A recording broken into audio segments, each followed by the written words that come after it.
पाच पखाडी एरिया म्हणजे कलावती आईंचं मंदिर. अतिशय सुंदर असं हे मंदिर आणि इथे अखंड भजन पूजा चालू असतात.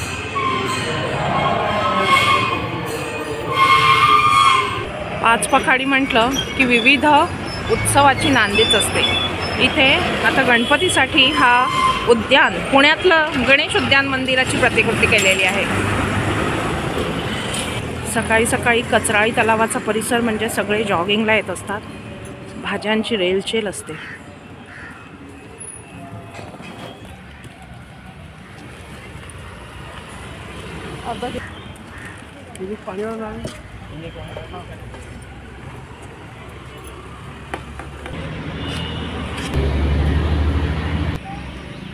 सकाळी सकाळी कचराळी तलाव अतिशय सुंदर दिसतो आणि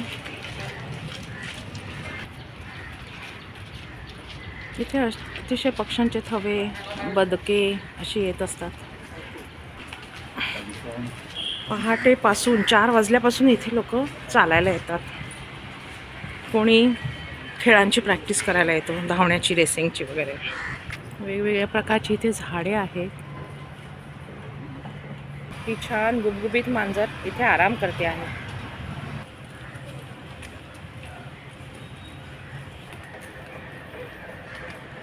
इथे खाली ही बदकं आहेत. इथे मांजरी, बदकं, हे बघा बघा इथे बदकं आहेत आणि इथे ही मांजर आहे आणि इथे ही बदकं आहेत. छान प्रतिकृती पडली आहे पाण्यामध्ये. कचराळी तलावाला भरपूर मांजरी आहेत. या दोघी मांजरी आहेत, बहिणी बहिणी असाव्यात.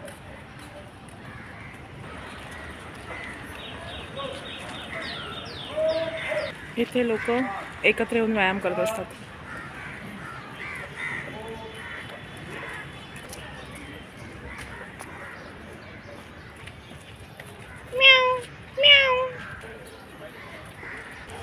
हे कचराळी तलावाचं गणपती मंदिर आहे. इथे उत्सव असतो माघी गणपतीचा. जेवणावळ असते, मोठी महाप्रसाद असतो. सगळे लोक येऊन व्यायाम करत असतात. हे जे झाड आहे हे चाफ्याचं झाड हे लहानपणी माझ्या घरात होतं आणि नंतर मग मी ते मोठं व्हायला लागलं तसं इथे आणून देवासाठी दान केलं, म्हणजे देवाच्या मागे ठेवलं. ते झाडांची देखरेख केली जाते. छान छान झाडं लावली जातात, लोक आणून देतात. बायकांचा हास्य क्लब चालू असतो, ते व्यायाम करत असतात. हे क्लाइम्बिंग आहे मुलांसाठी.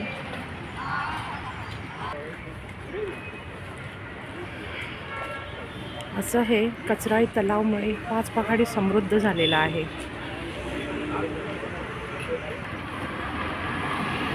इथे हे ठाण्याचं सुंदर महानगरपालिका आहे. हा मोठा टॉवर झालेला आहे. पूर्वी इथे सगळी बैठी वस्ती होती, पण आता हा परिसर अतिशय सुंदर झालेला आहे.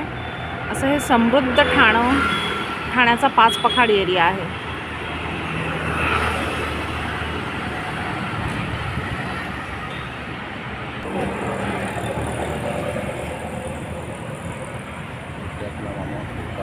नरम असं